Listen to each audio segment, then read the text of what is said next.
Seja bem-vindo aqui a mais um quadro de resumo das notícias semanais no meu canal. Esse daqui é um quadro que acaba de receber um nome, eu recebi um comentário sensacional num dos últimos vídeos. A sugestão foi de chamar isso daqui de Domingão do Milhão. Tá pegando fogo, bicho! Esse daqui que vai ser o nome do quadro a partir de hoje, beleza? E bom, sem muitas enrolações, deixar aqui o meu pedido de desculpa porque eu não trouxe esse quadro nas últimas 2 semanas. A gente ficou sem o Domingão do Milhão aí nos últimos 2 domingos. Eu tive alguns probleminhas pessoais e eu não consegui fazer a gravação a tempo, mas agora a gente tá de volta aqui com força total e se Deus quiser daqui pra frente nunca mais vai faltar um Domingão do Milhão aí no seu domingo pra você acompanhar todas as notícias importantes que nós tivemos ao longo da semana. Ou pelo menos uma seleção daquelas que eu acredito serem as notícias mais importantes pros seus investimentos de longo prazo, beleza? Vem comigo aqui pra tela do meu computador pra gente começar dando uma visão geral aqui no Ibovespa. Essa não foi uma semana muito legal pro Ibovespa. Nos últimos 5 dias o índice caiu aqui cerca de 7,19%, uma queda bem expressiva aqui.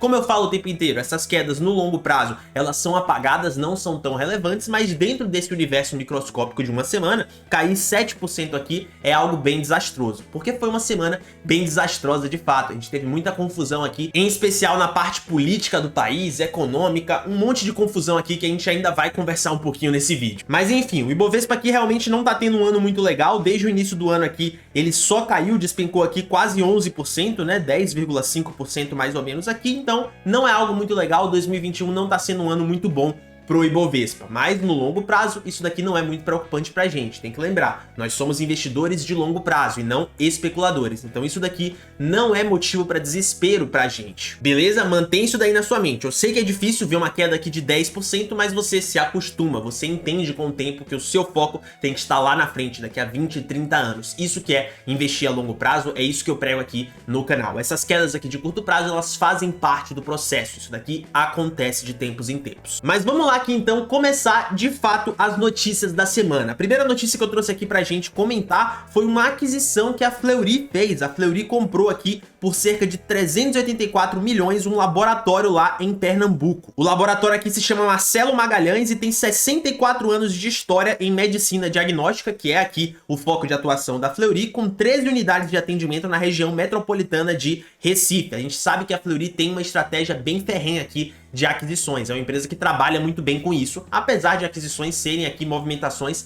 relativamente arriscadas. A Fleury faz isso muito bem e consegue gerar valor para os seus acionistas. A gente tem aqui na notícia, segundo a Fleury, a receita bruta do laboratório Marcelo Magalhães para 12 meses encerrados em julho de 2021 chegou a 114 milhões de reais. Interessante. 114 milhões de reais aqui de receita bruta e ela pagou 384,5 milhões pelo laboratório. Aqui embaixo a gente tem uma avaliação do Credit Suisse que avaliou isso daqui como aparentemente cara, né? Uma aquisição cara aqui por parte da Fleury, mas ressaltou aqui que a compra está dentro do core business da empresa, das atividades centrais da empresa aqui, o que é bem interessante. Enfim, eu acho que essa avaliação aqui de estar caro ou barato é bem complicado, a gente não tem muitas informações ainda sobre o negócio, os números detalhados sobre o laboratório, mas é uma análise aqui do Credit Suisse, caso te interesse. Eu não me preocupo muito com isso daqui não, eu tenho plena confiança na Fleury, eles fazem aqui uma estratégia de aquisições bem interessante, é uma empresa que eu tenho na minha carteira. Seguindo aqui na linha das aquisições, a gente tem a B3 também adquirindo uma empresa aqui, a Neoway, por cerca de 1,8 bilhão de reais. A Neoway aqui possui mais de 450 funcionários em 3 escritórios, mais de 500 clientes e tem receita líquida projetada de 190 milhões de reais para 2022. Vamos dar uma olhadinha aqui no que essa Neoway faz. A B3 anunciou aqui na terça-feira, dia 19, a celebração de compra de 100% do capital da Neoway Tecnologia Integrada Assessoria e Negócios, um nome gigantesco aqui, que é aqui uma empresa de tecnologia especializada em Big Data Analytics e Inteligência Artificial para negócios. Bem interessante aqui, um segmento complementar e bem legal para a Bolsa de Valores. O valor total da aquisição aqui será de 1,8 bilhão de reais, como a gente já viu, e os recursos serão provenientes do caixa da B3. A B3 aqui é uma empresa com bastante caixa, então a aquisição aqui possível de ser feita. Aqui embaixo a gente tem algumas informações a mais sobre a Neoway. Ela foi fundada em 2002 e é uma das maiores empresas de Big Data Analytics e Inteligência Artificial para negócios da América Latina. A empresa oferece aqui soluções que geram maior produtividade e precisão na tomada de decisão em vendas e marketing, crédito, prevenção a fraudes, compliance e inteligência jurídica. Segundo o comunicado da própria B3 aqui, a aquisição está em linha com a estratégia da empresa de desenvolver produtos de dados e analytics para os mercados financeiro e de capitais, bem como de crédito e varejo, atendendo tanto clientes financeiros quanto clientes de outros mercados. Então, como eu falei aqui, uma aquisição bem interessante, eu achei bem interessante de fato. E aqui, assim como na aquisição da Fleury, a gente tem uma avaliação do Bradesco, que diz que essa compra aqui de 9,5 vezes o valor da firma, né, o enterprise value da empresa, que é mais ou menos uma forma da gente estimar aqui o valor de mercado da empresa, só que é ajustado pelas dívidas, ela é razoavelmente acima daquele pago por outras empresas semelhantes de tecnologia, né, quando a gente pega aqui o valor da firma sobre vendas, o enterprise value sobre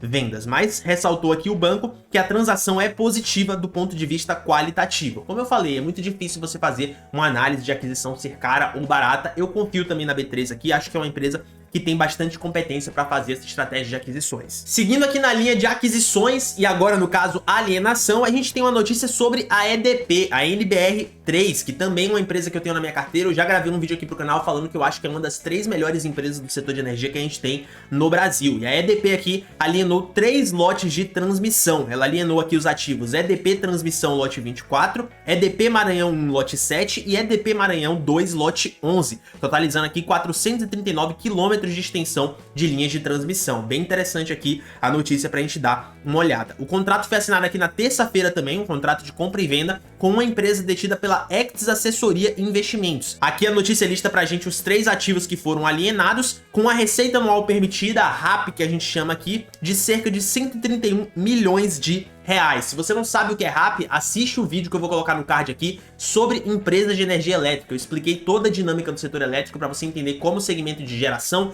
transmissão e distribuição funciona, e lá você vai entender um pouquinho melhor sobre o que é essa tal de RAP, receita anual permitida. Se você não sabe o que é RAP, você nem deveria investir em empresas de transmissão de energia, beleza? Mas o vídeo tá aqui para você sanar suas dúvidas e eu conseguir te ajudar nesse ponto. A notícia coloca aqui pra gente que, obviamente, essa transação ainda está sujeita à aprovação do CAD e também dos órgãos reguladores do setor elétrico, mas eu acredito que deve acontecer, não vejo nenhum impeditivo para isso daqui ser barrado. Beleza? Essas foram as notícias que eu separei aqui sobre aquisições e alienações ao longo dessa semana, as 3 aqui que são principais. É claro, quando eu faço esse vídeo aqui, eu sempre estou dando um foco maior para as empresas que eu tenho interesse pessoal, que eu invisto ou que eu estou pensando em investir, porque se eu fosse comentar sobre todas as notícias da semana, seria um vídeo de 2, 3 horas, seria impossível de ser feito, né? Então aqui eu foco naquelas empresas que mais chamam a minha atenção. Mas vamos voltar aqui para a notícia num outro espectro, vamos falar um pouquinho sobre macroeconomia, porque essa foi uma semana bem caótica aí do ponto de vista político no Brasil. E a notícia que eu quero comentar aqui é a seguinte: os secretários do Ministério da Economia pediram exoneração do governo. Essa foi uma semana aqui bem conturbada desse ponto de vista político, econômico, né, no Ministério da Economia. O próprio Paulo Guedes aqui ficou num disse-me-disse, será que vai sair, será que não vai? Alguns jornais publicando que ele tinha pedido demissão, outros dizendo que era fake news, depois ele dando uma coletiva pra falar a verdade aqui. Enfim, foi uma confusão nessa semana. O Paulo Guedes aqui, até o momento que eu tô gravando esse vídeo, não saiu do governo, continua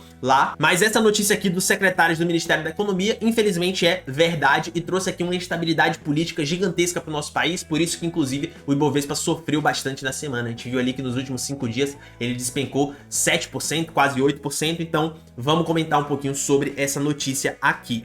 E é o seguinte, as saídas aqui dos secretários do Ministério da Economia aconteceram em meio às discussões para o aumento de gastos para bancar programas de distribuição de renda. Uma forma aqui, um eufemismo de falar o furo do teto de gastos, que foi uma discussão gigantesca que aconteceu aí na semana também, beleza? Vamos ver aqui o que é que essa notícia traz pra gente. O secretário especial do Tesouro e Orçamento, Bruno Funchal, e o secretário do Tesouro Nacional, Jefferson Bittencourt, pediram exoneração de seus cargos ao ministro da Economia, Paulo Guedes, nessa quinta-feira. Segundo o comunicado divulgado à imprensa, a decisão de ambos é de ordem pessoal. Funchal e Bittencourt agradecem ao ministro pela oportunidade de terem contribuído para avanços institucionais importantes e para o processo de consolidação fiscal do país, foi o que disse aqui a nota de demissão. Adicionalmente aqui, pediram demissão de seus cargos a secretária especial adjunta do Tesouro e Orçamento, Gildenora Dantas, e o secretário adjunto do Tesouro Nacional, Rafael Araújo, também alegando razões pessoais, entre aspas. Aqui a notícia está fazendo um eufemismo pra gente. Nessa quinta-feira que a notícia foi divulgada, que os secretários aqui pediram demissão do cargo, se eu não me engano, eu tô gravando esse vídeo aqui na sexta-feira à noite, então foi ontem pra mim, no momento que eu tô gravando esse vídeo. Se eu não me engano, o Ibovespa fechou aí com uma queda de quase 3%, 2,7%, 2,8%,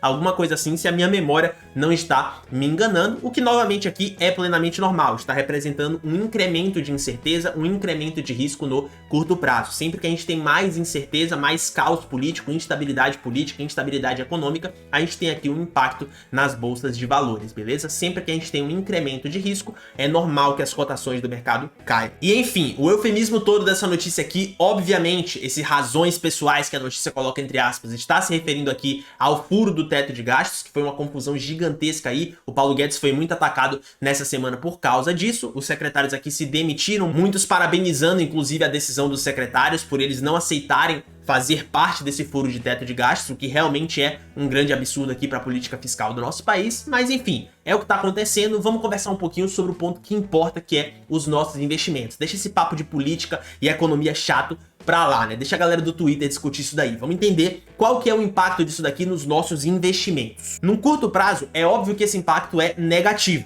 beleza? Afinal, o Ibovespa tá apanhando e a maioria das ações também, para não falar todas, né? Esses últimos dias foram bem complicados aqui para nossa bolsa. Então, no curto prazo, o impacto é negativo. Nós estamos aqui performando negativamente, perdendo dinheiro na bolsa de valores. Mas o que importa pra gente não é o curto prazo, não é esse incremento de risco, essa incerteza, essa volatilidade de curto prazo. Isso daqui é normal e aceitável. O que importa pra gente é a performance de longo prazo. E como eu já repeti várias vezes aqui nesse canal, em vários vídeos diferentes, no longo prazo isso daqui tende a irrelevância. Não é algo que a gente deve se preocupar, não é algo que a gente deve se descabelar ou deixar de investir na bolsa de valores. Você só tem que estar preparado para todas as situações. Se você está diversificado em diferentes classes de ativos, investe em ações, fundos imobiliários, renda fixa, em diferentes ativos de fato, você investe em várias ações, em vários fundos imobiliários, em vários ETFs talvez, em vários ativos ali de renda fixa, tem tesouro, tem CDB e etc. Se você está diversificado aqui em países diferentes, você investe no Brasil, mas também tem uma parcela lá no exterior, você não precisa se preocupar com nada disso. Isso daqui é só volatilidade de curto prazo. No longo prazo, a sua performance tende a ser positiva porque você está diversificado e porque no longo prazo essa é a performance natural da bolsa de valores. Eu já mostrei várias vezes um gráfico aqui no canal do Jeremy Siegel, que ele analisa ali 200 anos de história dos Estados Unidos e a gente vê que mesmo com crises, mesmo com instabilidade políticas, a bolsa de valores tende a performar positivamente, beleza? Então eu não acho que isso daqui é algo preocupante, essa volatilidade de curto prazo, ela não deve significar nada, além de talvez uma oportunidade para você comprar os ativos mais baratos e conseguir aqui um retorno maior no longo prazo, beleza? Então não acho que isso daqui é preocupante, não acho que você deva perder sequer 5 minutos do seu dia pensando ou se preocupando com isso daqui. Será que o Paulo Guedes vai sair? Qual vai ser o próximo que vai deixar o governo? Será que o furo de teto de gastos vai acabar com a economia do Brasil? Não acho que isso daqui é benéfico para você ficar se preocupando. Diversifica aí em diferentes classes, em diferentes ativos e principalmente em diferentes países e continue investindo pro resto da sua vida com esse foco no longo prazo, que com certeza os seus resultados vão ser positivos. Fechado? Vamos sair aqui então desse papo chato de economia, de política, de não sei o que, e vamos falar sobre Bitcoin. Todo mundo gosta de Bitcoin, é uma notícia sempre legal de falar, e a notícia é a seguinte: Bitcoin bate nova máxima histórica ao superar a marca de 65 mil dólares. Isso daqui a gente acredita que deve ser uma influência do lançamento do primeiro ETF de criptomoedas lá nos Estados Unidos, que foi algo que aconteceu nessa semana também. A Bolsa Americana lançou o primeiro ETF de futuros de Bitcoin, o que é aqui uma evolução gigantesca para o mercado de criptomoedas, mais aceitação dentro dos mercados financeiros tradicionais e, obviamente, aqui pode ter tido uma influência nessa elevação das cotações. No momento que eu tô gravando esse vídeo aqui, a cotação do Bitcoin tá em cerca de 343 mil reais, uma cotação aqui absurda. Eu lembro que a primeira vez que eu comprei Bitcoin na vida, ele custava 3 mil reais lá em 2016, no final de 2016, então é uma evolução aqui gigantesca ver o Bitcoin nesse patamar. Eu fico muito feliz quando eu vejo uma notícia desse tipo, porque eu realmente acredito que o Bitcoin é uma revolução necessária para os mercados financeiros globais, beleza? E também para nossa própria liberdade individual, ter acesso aqui a uma moeda que é descentralizada, que não é inflacionária. Enfim, eu acho que o Bitcoin aqui é uma renovação muito necessária no longo prazo, então eu fico muito feliz quando eu vejo esse tipo de notícia. Eu trouxe aqui pro canal, inclusive, acho que não tem nem uma semana, um vídeo sobre criptomoedas, sobre Bitcoin. Não é um assunto que eu trato muito aqui no canal, mas vocês sabem que foi o primeiro investimento que eu fiz na vida, lá em 2016, quando eu tinha 16 anos, comprei Bitcoin pela primeira vez, ele custava 3 mil reais e eu gosto muito do assunto. Eu só não trago muitos vídeos porque vocês aqui que me assistem preferem conteúdo sobre ações. Então deixa aqui nos comentários se você quiser mais vídeos sobre criptomoedas, mais vídeos sobre bitcoins, que eu posso trazer aqui com mais frequência, junto com os conteúdos de ações, né? Não deixar de lado, mas mesclar aqui no canal os dois assuntos. E bom, a última notícia que eu quero comentar aqui nesse vídeo, antes da gente encerrar o Domingão do Milhão, é a seguinte, é uma notícia sobre a possível tributação dos dividendos, que voltou a ser aqui algo a ser cogitado. A notícia é a seguinte: relator do imposto de renda no Senado diz que vai retirar da proposta tributação de lucros e dividendos acumulados. O Ângelo Coronel aqui, que é o relator do imposto de renda, ele afirmou que não tem prazo para dar um parecer definitivo sobre isso. Eu já trouxe um vídeo aqui completo analisando a proposta de reforma tributária que o Brasil entregou, né, que o Paulo Guedes entregou há alguns meses, e nessa proposta nós tínhamos ali inicialmente a tributação dos fundos imobiliários, dos dividendos dos fundos imobiliários, que depois foi retirada, e a tributação dos dividendos das ações em 20%, que depois foi reduzida para 15%. E tava todo mundo levando isso daqui como algo já definitivo. O Paulo Guedes vai tributar os dividendos e acabou. Só que como a gente pôde ver por essa notícia aqui, não é tão definitivo assim. Nada no Brasil é tão definitivo até que aconteça de fato, né? Isso daqui pode ser uma notícia interessante pra gente. Só nos resta aguardar, ver o que é que vai acontecer daqui pra frente, mas pode ser que os dividendos do Brasil continuem isentos, segundo o Ângelo Coronel aqui. Vamos dar uma olhadinha no que ele falou ao longo dessa notícia. A gente tem aqui na notícia, o Ângelo Coronel também reafirmou que vai retirar da proposta a tributação de lucros e dividendos acumulados, uma vez que eles já foram tributados na empresa em 34%. Ele falou o seguinte: tributação de lucros e dividendos acumulados, isso aí está fora, jamais. Estou com minha consciência tranquila porque não vou contribuir com o maior contencioso fiscal que vai acontecer no Brasil se esse projeto for aprovado. Quem é que vai ter seu lucro acumulado, que já foi tributado a 34% lá atrás, porque a empresa é tributada aqui em imposto de renda e contribuição social sobre lucro líquido, e você agora, ao distribuir dividendo, pagar mais 15%. O que vai acontecer? O governo pensa que vai arrecadar e não vai arrecadar nada. O empresário que tiver esse recurso vai simplesmente ajuizar. Foi o que o Ângelo Coronel falou aqui. O relator disse ainda que tem trabalhado por uma redução ainda maior na tributação sobre as empresas. Ele quer garantir uma redução de 34% da carga de imposto das empresas para 23% da carga tributária que incide sobre o lucro dessas companhias. Interessantíssimo aqui. A proposta original reduzia 34% para 26%. Então o Ângelo Coronel aqui está querendo eliminar a tributação dos dividendos e reduzir ainda mais. Ia ser reduzido de 34 para 26 no imposto das empresas, ele quer que reduza de 34 para 23. Ângelo Coronel aqui, apesar de ser um político,